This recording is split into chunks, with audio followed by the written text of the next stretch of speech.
Well, a lot of developments have occurred in Africa in the last 6 months, and some of these issues require further analysis. Now, from the economy to politics in Nigeria and Kenya, our discuss today is on these regional giants. Well, the Kenyan elections concluded and a new president emerging in the country. We will discuss the expectations on the new leadership. Nigeria's 2023 elections, security updates, the candidates, and of course the politicking, economy, and of course how it affects the people will be unpacked on the show today. Welcome to VSA. I'm Sulaiman.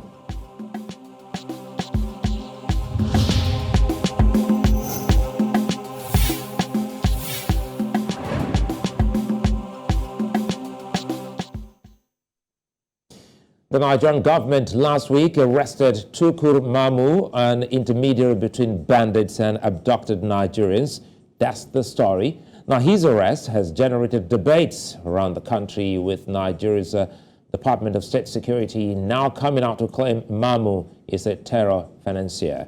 Now, the Nigerian government has struggled to contain its security challenges while it also battles the economic problems that have bedeviled the nation. Nigeria also leads a regional security response, which battles terrorism on many fronts. These security challenges the last few weeks have shown a deeper thought for many. Now, the economy has also posed challenges that have tested Nigerians' resolve, with household income affected amid the rising cost of living. And of course, the game is already on, leading to Nigeria's big election in 2023. Mahdi Shehu, Chairman, Dialogue Group, Human Rights and Human Wrongs activist, joins me now. Good to see you and thanks for your time, Mahdi Shehu. Good evening. It's a pleasure being with you. Thank you. Let me start by, a lot of people will be wondering, we know human rights. Why human wrongs?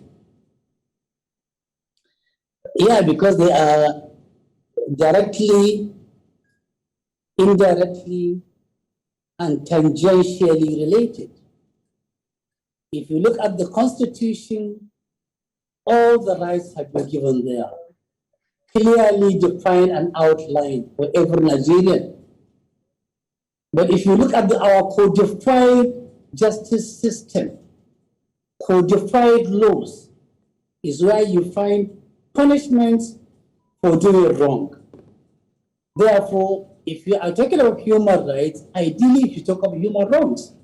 But unfortunately, world over, even the custodians of democracy, America, keep on emphasizing on human rights, ignoring human wrongs. And it is the human wrongs that have inflicted so much injury on the economy, on the polity, on the psychology, on the physiology, on the anatomy of human beings world over. For example, it is the right of, say, a Nigerian who is qualified to apply for a job in a public or private institution and be employed without factoring in any of other extraneous factors. But it also wrong for him, when he's occupying that chair, to take advantage of that chair and steal or betray a trust reposed in him. Unfortunately, in Nigeria, these human wrongs have been completely beclouded and accommodated by religious institutions. For example, I'm afraid, let me jump in here, Mahdi Shehu. I think it looks like you are out of focus of your camera. Perhaps maybe you can push back a little bit, or you move your camera, because so that we can have a better picture of you, of your fine face. That's it. Yeah. There you are. There you are. Thank you. So saying, unfortunately, the issue of human rights in Nigeria have been completely taken over and beclouded by religious sentiment. For example, it is only in Nigeria when, let's say, for example, a Muslim will steal and loot largely from the public treasury. And at the moment, anytime he is taken to court, preponderance and majority of the Muslim congregation and population will be saying that He is being persecuted because he's a Muslim, as if Islam is about looting the treasury. Conversely, at the same time, if a Christian were to steal largely from the treasury in Nigeria, taken before a company court with rejection, you find the Christian community giving him an umbrella of cover, saying that he's being persecuted because he's a Christian. That is how bad it is. Human wrong is about human beings going beyond all limits of law, betraying a trust, inflicting injury on fellow human beings that must not be ignored, that must be punished proportionately. That is why, for me, much as I promote human rights, I also project human wrongs, which must be punished without exception, without giving anybody any consideration, no matter the social status of the past. As long as we don't punish human wrongs, one person will wake up one day, kill 1,000 people, even if not directly. Somebody in custody of budgetary provision meant for health steals largely from that chunk of money. As a result of that, thousands of people died. When that is discovered, he is taken before a court. The first application he filed is he wants to exercise the fundamental human rights. He wants to be given a bail to go what? To go to UK and seek for medical treatment after having stolen money meant for health. As long as Nigeria wants to grow, and as long as we want to have a peaceful world, we must be able to look and mirror human rights vis-a-vis human wrongs. Well, that's an all-new one, and I'm quite sure a lot of people will love to see how that pans out, because for some, legal minds, they still think that that should also come into what they call human rights, talking about the wrongs in trying to, accentuate the rights. But quickly, let's come home before we look at what's happening outside Nigeria.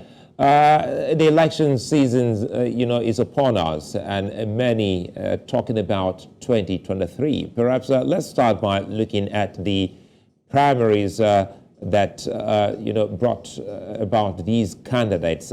How excited or otherwise are you with the primaries? Well, unfortunately, the brand of democracy in Nigeria is unique. Unique in the sense that from the party primaries, you find inducement, you find blackmail, you find treachery, you find last-minute carpet crossing, you find all other things that have nothing to do with democracy. Because democracy in itself is simply an activity dealing with conflict arising from the contest for power. How these conflicts are resolved in between those who are contending for power by agreeing to give and take. It is also about elections and how they are contested, and how winners emerge and how losers agree that they have lost. It is about authority and how it is used to the maximum benefit of the citizenry. It's about legitimacy and how it is sustained. It is also about understanding when to let go.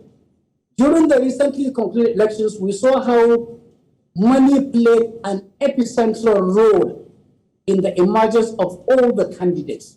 Hasn't Mahdi, sorry to butt in, hasn't that always been the case? No, it was more pronounced this time around. If you compare the quantum of money that exchanged hands, it sends a lot of fear. It means democracy in Nigeria is owned by who? The highest bidder. That is not healthy, because it is telling you that the winner will take all and the loser will go home with nothing. It will tell you that having accepted inducement, bribe, and all sorts of monies in deciding at a primary which candidate you choose, it means you are precluded after elections from complaining if that candidate doesn't deliver. Because for him, he has delivered on the day of the primaries because he has brought you over lock, stock, and barrel. And here we are with the candidates, and for the first time in a long time in Nigeria's politics, people now see this as more or less a four-horse race. Is that what you think? No, at the end of the day, I see only two horses in the race. The remainder I consider them an appendix, maybe necessary appendix, that will be cut off at the end of the process. Who are the two horses? The standing horses are Ahmed Bola Tinubu and Atiku Abubakar. The remaining other appendix are Obi and Konkoso for the following reasons. Number one, ask anybody. Obi is extremely popular in the southeast among the youth. Among the elders, he is not, because elders see where other people are blind.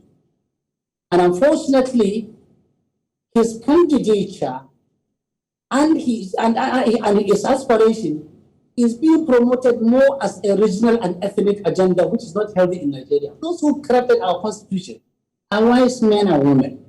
They said, for you to be the president of Nigeria elected, you must have 2/3 of the 2/3%, 2/3 of the total number of, you must score 25% and majority votes.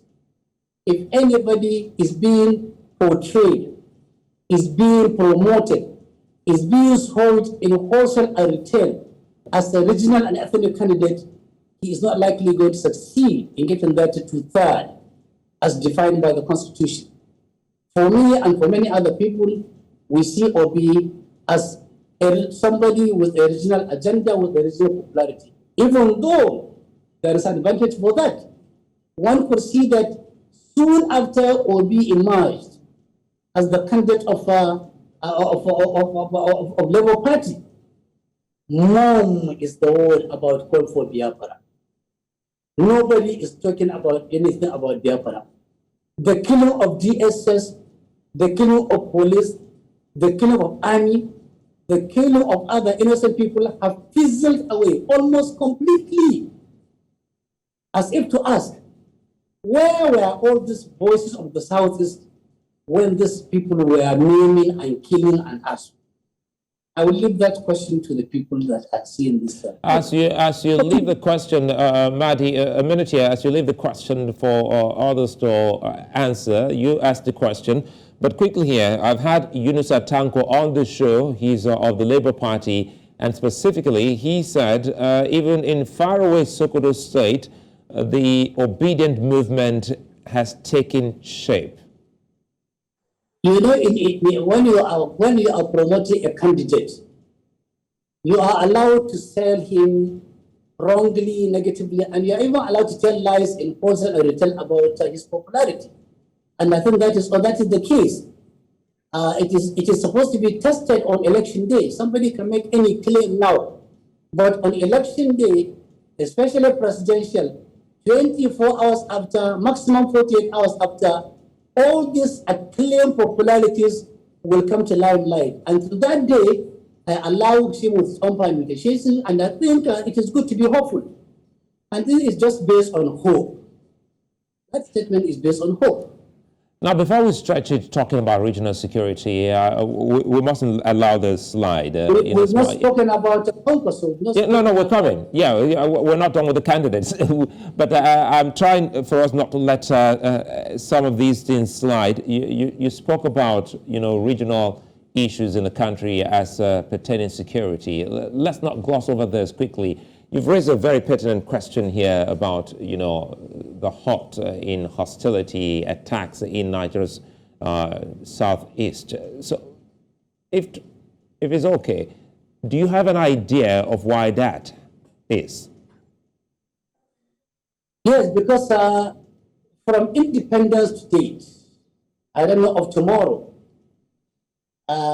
regionalism, tribalism, and to some extent, religious bigotry has always taken the center stage in Nigerian politics, unfortunately.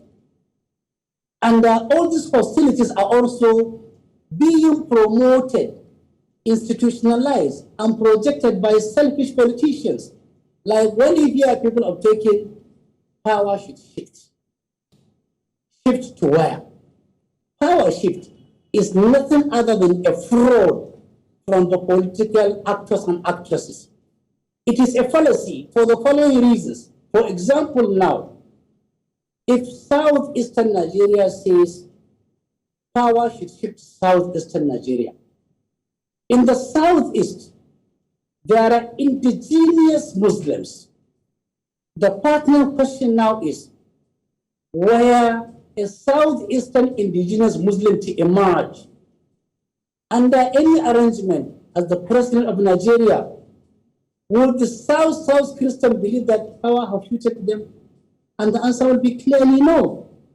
If you come to the northern part of Nigeria, in the north, there are indigenous Christians in Kebbi, in Sokoto, in Kano, in Katsina, in Niger, in Kogi, in Abuja, indigenous Christians, born and brought up there. If a northerner says power should shift back to the north, and where power to shift to an indigenous minority Christian in the north, ask other northern Muslims, do you feel that power have shifted to you? And the answer is no.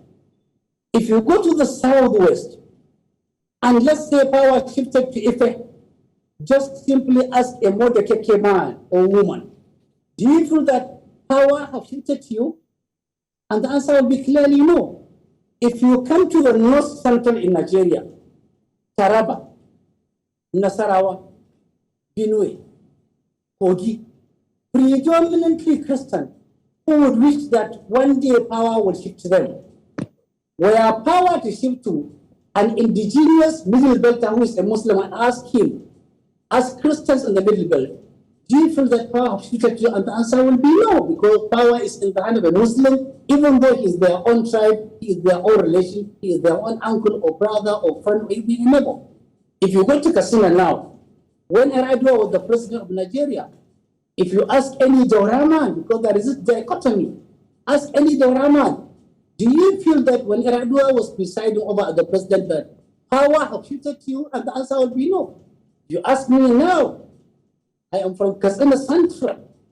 A Dauraman is presiding over. If you ask Mahdi, the speaker, Mahdi with a Dauraman presiding over Nigeria now as a president, do you feel you have power? And I would say no, power is not there. We've not seen the benefit of power with a Dauraman presiding over Nigeria as Katsina people. If you go to Katsina, there is called Karadua, Funtua, Malimfashi. So what then, Mahdi, so what then is the issue here? The issue is that we have been polarized. We have been clearly disequilibriumed. We have been misled and brainwashed and deceived by a set of a clique and a curtain and a cabal from grandfather to father to son, holding the jugular veins of all Nigerians, feeding us with the venom called power shift. When in reality, as a northerner, I don't need power shift. What I need is a leader from any part of the country, from any religion, who is just credible, fair, who will give me my rights as a northerner, whether he likes me or not, whether he sees me or not, whether I ask for it or if I don't ask for it. So that we can quickly go to looking at all the candidates now. In essence, when you say there's been a stop or lull in criminalities and killings in Nigeria Southeast, specifically, are you saying it's as a result of one of the candidates running? You think the issue in Southeast is a regional issue? And wait and see after the elections. If Obi doesn't win election, I assure you, the killings and the maimings and the arson and the murder will resume in full force. They have laid down their arms now, because if they continue inflicting injury on the larger society, the agenda will be very, very clear. They are just being clever by how we are all watching. There is a linear relationship between the agitation for Biafra, the candidature of Obi, and his success or failure after the election. Well, as it stands till this moment, Peter Obi isn't a member of IBOP or of Biafra. We have to make that clear. And he's just a candidate of the Labour Party. Now, Mahdi, you know, if you say Obi isn't that, you know, forceful, his movement isn't that, you know, one to reckon with. Now, let's talk about one other, who's Rabiu Musa Konkonso of the NNPP. He's pushing with the Konkonsia movement in where you are at the moment, Kaduna and even Kano and a few others around Katsina State. Tell us what you know about the NNPP. What I know about Konkonso, not the NNPP, because I'm not a member. Only a member should know the inner working of the party. I'm not one of them. But what I do know about Konkonso is that he's a resilient politician. He is pushable. He is hardworking. He is foresighted. But I think he required to understand the entire journey. Mahdi, 1 minute again. I think you're going off the camera. If you can go back to how beautiful, that's it. So because we need to get a better view of you. I was saying earlier, go ahead. Is a resilient politician, hardworking, pushable, and looks like a cult. His people follow him like they are following a cult leader. He commands obedience where that obedience is being displayed. But I think he lacks the universal separate. Like there are villages, of course, there are thousands in Nigeria, where if you go and call his name, it is unknown. Where he comes from can only be guessed. His party, very strange. This is a reality on ground, just like the Labour Party.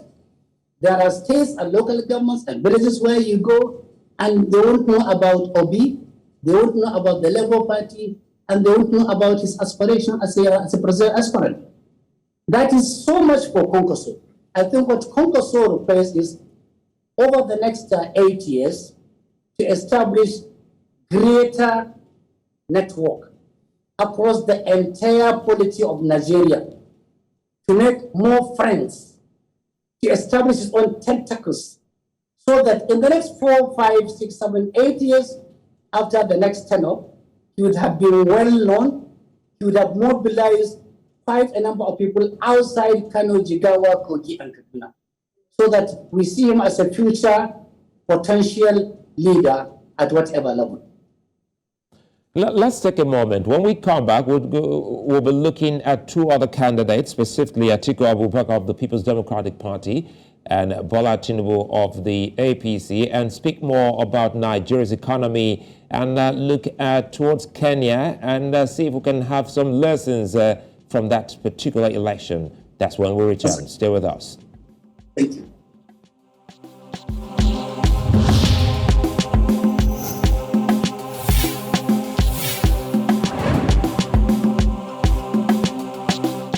September 12, the Kenyan people welcomed their new president, William Ruto, to office.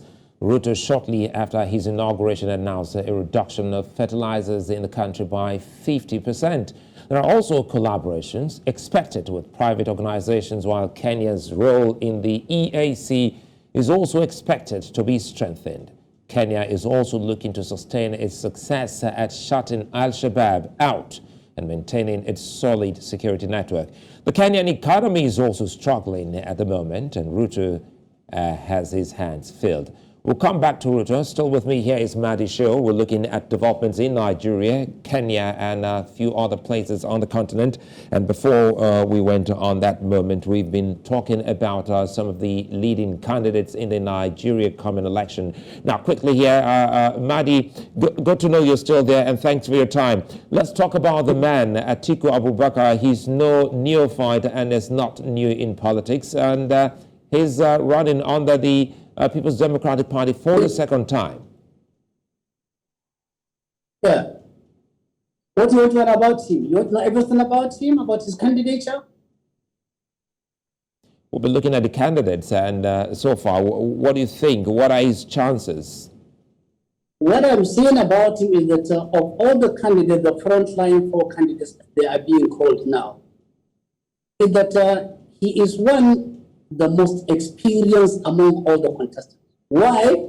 Because he has been centrally located for 8 years at the center of federal power.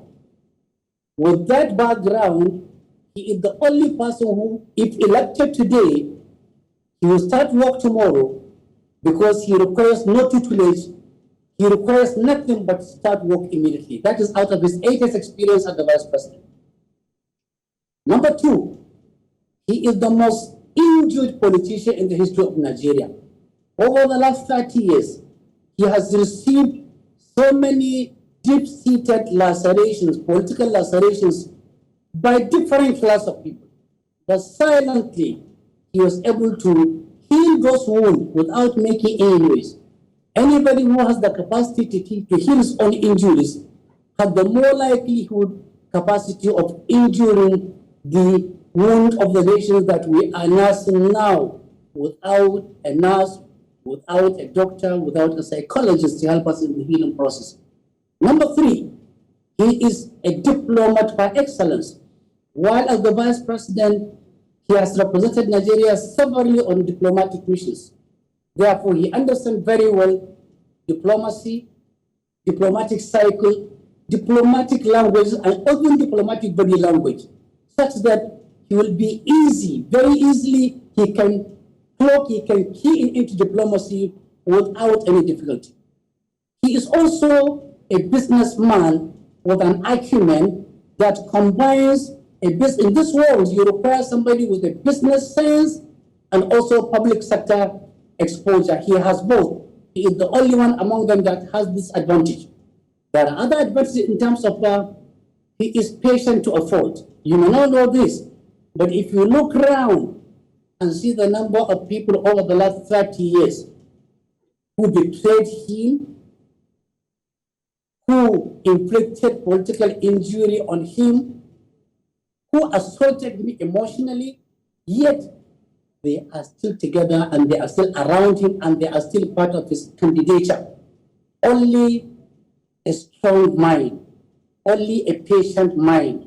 And Mahdi, quickly, this is where I come in, Mahdi. If you say Atiku Abubakar is all that, and you also spoke eloquently about his patience and his acumen, at mediation. How is it so difficult for him to make some inroads in the tiff between him and Nyesom Wike? I wish you were a politician, but you are not. You are a journalist. I wish I were a politician, but I am not. I'm a public affairs commentator. But intra-party squabbles, intra-party misgivings, intra-party derailment are what make democracy altogether interesting. Who told you that he has not been here? He's making efforts day in, day out to resolve these issues. Political issues and security issues cannot be resolved overnight or by wishful thinking.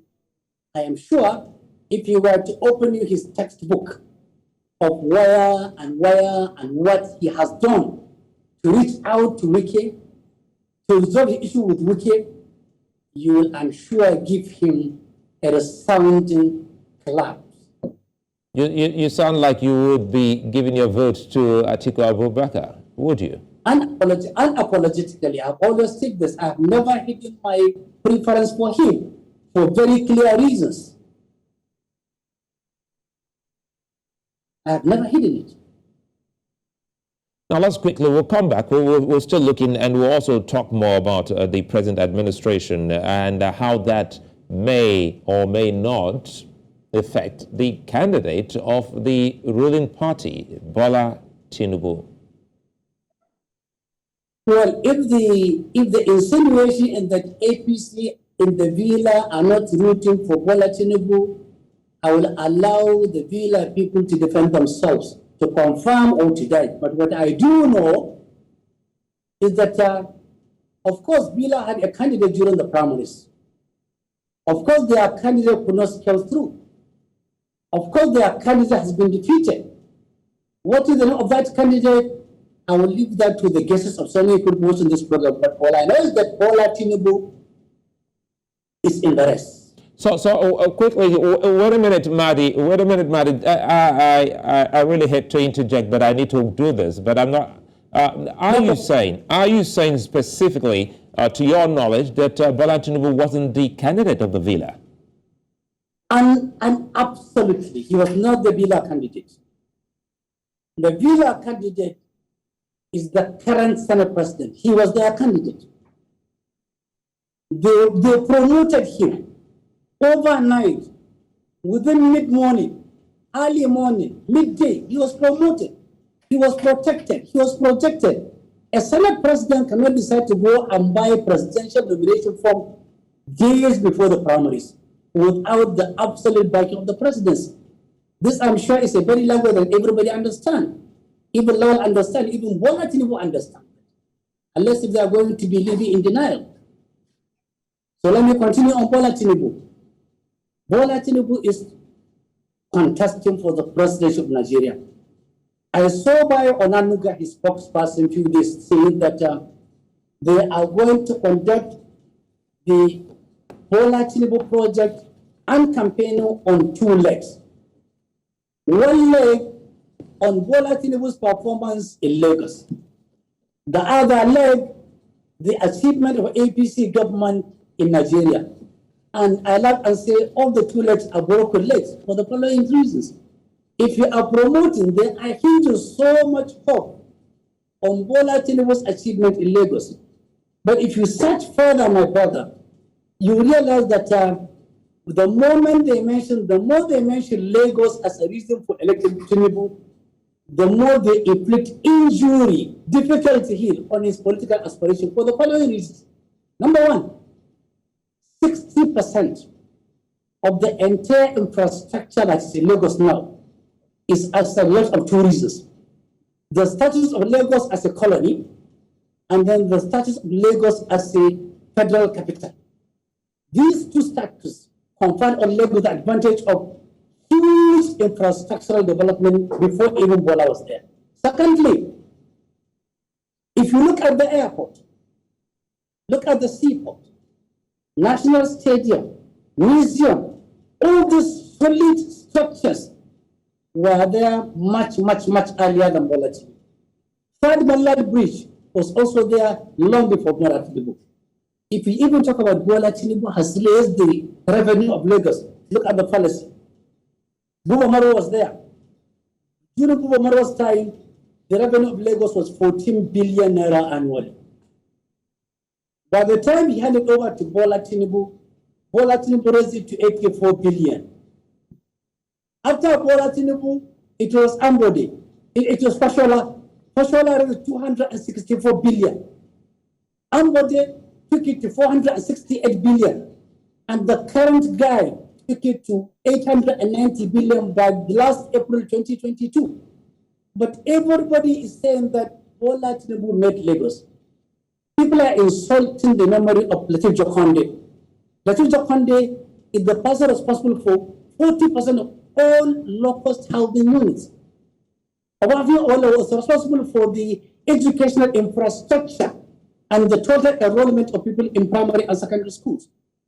If Buba Marua hear the story of Bola Tinubu responsible for the development of Lagos, Awolowo's spirit will never forgive people.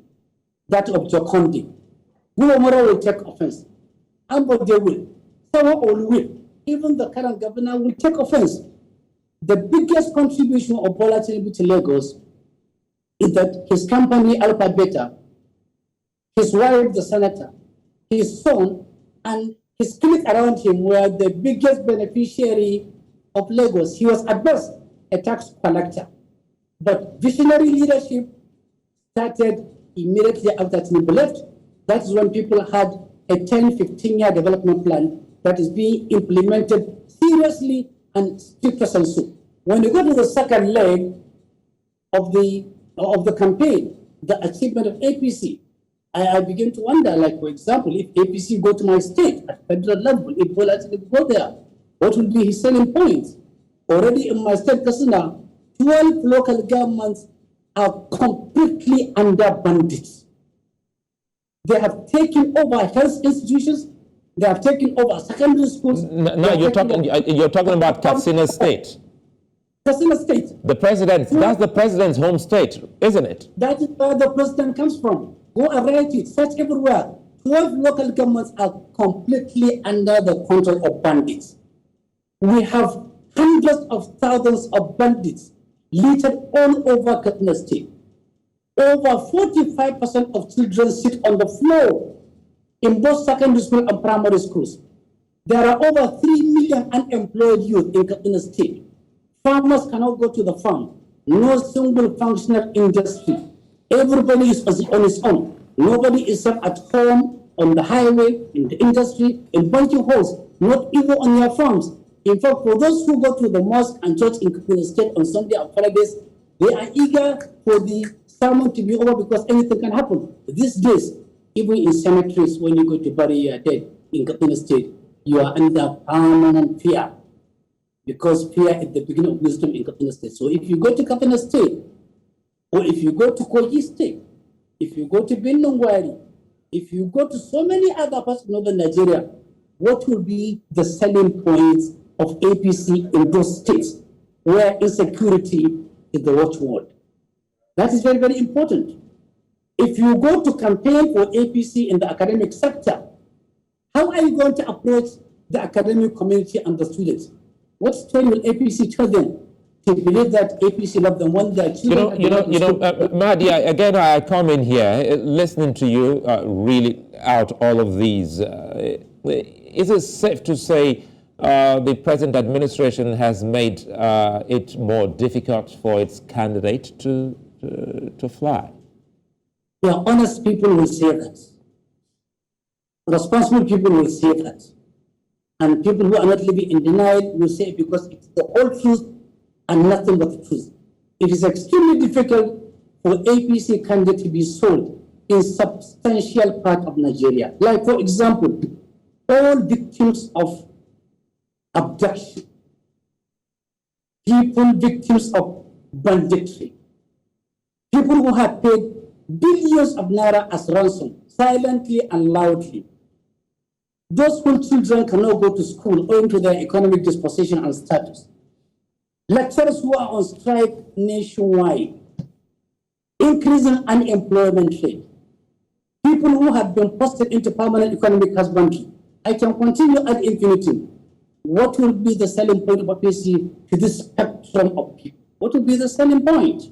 I think this will also take us into some other key issues so that we can quickly talk about Kenya and before we go. And listening to you, it would seem that the talking points leading to the coming elections in Nigeria are already on the table. Top security, and of course you just talked about education, but what about the economy? Let's look at Nigeria's economy at the moment. You see, somebody asked me some time ago that Mahdi, how do you describe the Nigerian economy? And I told him it's like a rainbow with multiple colors. If you see the color of Nigerian economy in the morning as blue, an hour or two later, it will turn black. Later mid-afternoon, it's gray. By sunset, it is maroon. By midnight, it is permanent darkness. I begin to wonder, either the people who are managing the Nigerian economy or mismanaging it, either they don't have the skills and the expertise and the background, or they do have, but they have no implementation capacity, or they do have, but they are bereft of any idea how economy is being managed, or they are selfish and greedy and living in denial. Otherwise, how could it be that increasingly people are being posted into an economic husbandry, irreversible one for that matter? How could it be that people are getting poorer and poorer and poorer by the day, by the week, by the month, all year through? How could it be that substantial public expenditure is meant on the welfare of few public officers? how could it be that the naira, the purchasing power of the naira, as of today now, the marginal propensity to consume by those who have an income is 100%. That means they can't save. The marginal propensity to save correspondingly is zero. If the marginal propensity to save is zero, it means the marginal propensity to invest is also zero. Where 80% of citizens cannot invest, it means they have no stake in the private sector. It means their name is to hell with you because decisions will be taken without factoring them. This is Nigeria for you. People are getting poorer and poorer and poorer every day. You begin to wonder, how is this economy being managed? When you are borrowing every day. Today, our total debt exposure is over 45 trillion and still counting. The 2022 budget, we are going to borrow, the government will borrow more than 10 trillion to supplement the decline in revenue for the budget 2022 to be financed. By the end of this year, our exposure would have been over 60 trillion naira. Yet, you can't see visibly, intangible, realistic, measurable terms where this 60 trillion... And now you spoke about the handlers or the managers of our economy, and perhaps that should be another talking point that we must talk about now as we go into an election year. What do you think truly is responsible for this? It's almost the same economy that has been handed over to William Ruto in Kenya. By the way, quickly here, we saw what has happened in Kenya, and where the deputy president is now the president, even though there was a fallout between William Ruto and the former president Uhuru Kenyatta. Some are saying that perhaps that's what Yemi Osinbajo, Nigeria's vice president, should have done. Go out, get a coalition of political parties, form your party, and move into an election after the loss of that primaries. If he had done that, I would have voted for him. You would? I would have voted for him. If he had done that, I would have gone for him, canvassed votes for him, because he's a fantastic one. So Mahdi, what do you think happened? Did he chicken out? Was it scared? No. What happened was he was being blackmailed. He was being intimidated. And he was not even being supported internally. He was not being supported. If he were being supported internally by the presidency, Bola Tinubu would have no guts, no courage, no audacity to even come out and contest. But Bola Tinubu realized that Osinbajo is not the preferred candidate of the villa. That was why he was quite pushful. But he would have made a fantastic president. He would have made an excellent president.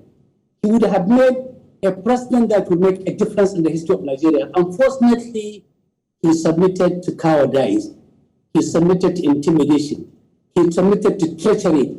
And he submitted to him himself being undermined and belittled when he has the capacity to take this country to greater heights. And do you think the president was outsmarted at that primaries? Because some are saying he's been outsmarted because his candidate didn't emerge, and perhaps he's still very unhappy with Bola Tinubu, who,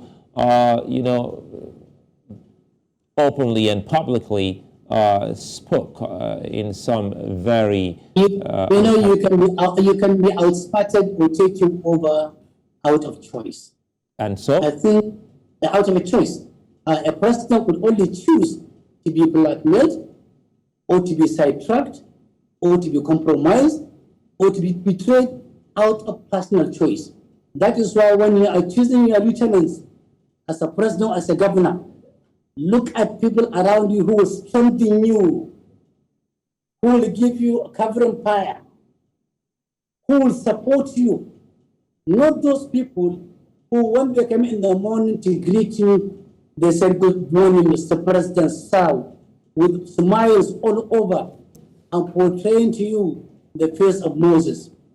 When they go out in their different camps, they bring out the entire heart of Pharaoh and use it as a platform. And Mahdi, don't you think the president knows about this? Because just recently he was in southeast of Nigeria, specifically Imo State, and he also said that his handlers are not speaking about his laudable projects enough.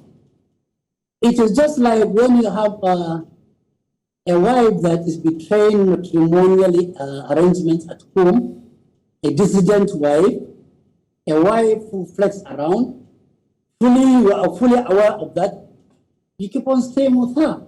When you have the option to fire her, let her pack out and get a more decent wife. If you are lieutenants who are supposed to sell your project and protect your own achievement to the larger society, are not doing so, you are not in an irrevocable marriage with them, irrevocable relationship with them. Fire them. Get more competent people, but continue keeping them around you at your own peril, at a cost, at a consequence to your own integrity, to your own regime, and even to your own future and to your own voice and to your own goodwill. Let's quickly talk about Kenya before I let you go. We have little time here. There must be lessons for us to learn from the Kenya election. That's another big one as Africa looked to seeing what President William Ruto, the 5th president of that country, will do. Take 4 things as the quick lesson. Number 1, after the election, did you see how apologies were made on the stage? Kenyatta, winning president, Odinga, bro, forgive me. And they forgave each other. That is fantastic. It is new to African democracy. But I hope those who are going into elections in the future in Africa must learn that forgiving spirit as displayed after the elections in Kenya. Number 2, look at the courage. The new president, on the swearing-in day, in his speech, he said he has given police 100% autonomy, financial autonomy. Number 2, he has given judiciary 100% financial autonomy. Can you believe this? Our police in Nigeria will have to go begging, balls at hand. If they want to buy bullets, they want to buy guns, they want to promote, they want to employ, they have to get a presidential order or presidential approval. The president of Kenya said no. Money be appropriated directly to the police as being appropriated directly to the presidency. Money be appropriated to the judiciary directly as is being sent to me directly. That is a master stroke. That is fantastic. Look at the stimulus he is promising in the next 30 days, injecting over $10 billion. To do what? To create jobs. To do what? To support small and medium enterprises and industries. I mean, this guy, if he kept to this track, he will succeed like no other person has succeeded in the history of Kenyan country. And one last one before I let you go. Tell me, if you will, the Chairman Dialogue Group, what dialogue group is this? Dialogue Group is, first, is a business outfit cutting across pharmaceuticals, hospital management, insurance, water drilling and sanitation, construction, ICT education, and so on and so forth. Funded because that you can continue making noise in Nigeria, but you must be able to, in tangible terms, give your own contribution in job creation, skill acquisition, before you can begin to talk about other people have failed. If you ask me, I have given my fair share of contribution as a Nigerian in terms of health sector, education, in pharmaceutical industry, risk factors involving free community fire service for the last 10 years, unpaid by anybody, nobody pays for that, not supported by anybody, local, state, or federal. I have a college, a fantastic college with hundreds of students where people go to get educated, and I have so many other outfits. But beyond the dialogue, what I'm proud about is that I serve as a voice of the voiceless. Mahdi Shehu, I'd like to thank you for your time. Thank you for being such a nice company. I do hope we'll come back to the square and talk more about Nigeria and other African countries here, as many African countries across the continent are watching to see how best we can fix the continent. Thank you for your time again. Thank you very much. Thank you. And to our viewers across 54 African countries and beyond, many thanks for watching. I'm Sulaiman. I'll see you again.